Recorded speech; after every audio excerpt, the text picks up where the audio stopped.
So Roy, you could have stayed in finance, which might have been a safer career. Why did you move into to startups? Like what was it about that world that you wanted to get into? Yeah, it's a good question. So I think, I love finance, by the way. Like I've been probably investing for the past, since I was 15 years old, probably. And I've been always, like I remember like my dad used to get like the newspaper, like the daily newspaper. And I used to open like the sports section and the finance section. This is like the thing that I was interested in, even when I was like very young. So for me, it was like, very clear that I'm going to go to finance. Um, but what I didn't really like was that, we met a company, we started a project. This was like usually a few weeks of a project, sometimes like few months. But then after like few months or like few weeks, you kind of like move to the next client. You kind of forget about what you did. You don't even know if what you did was actually helpful in any way. And I felt like we're not really building anything. And, I lived in Tel Aviv back then. Tel Aviv is like very vibrant tech city or like startup city.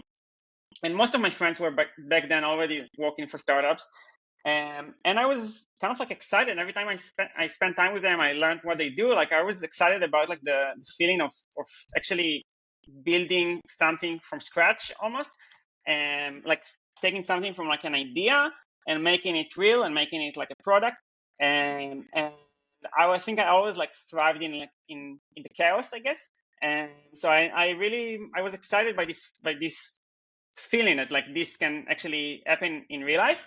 I think startup in general is kind of like it's a new phenomenon that like it's like something that happens like in the last 50 years like of like startup that like actually backed by VCs, and which there's a lot of like pros and cons for this phenomenon and like this trend.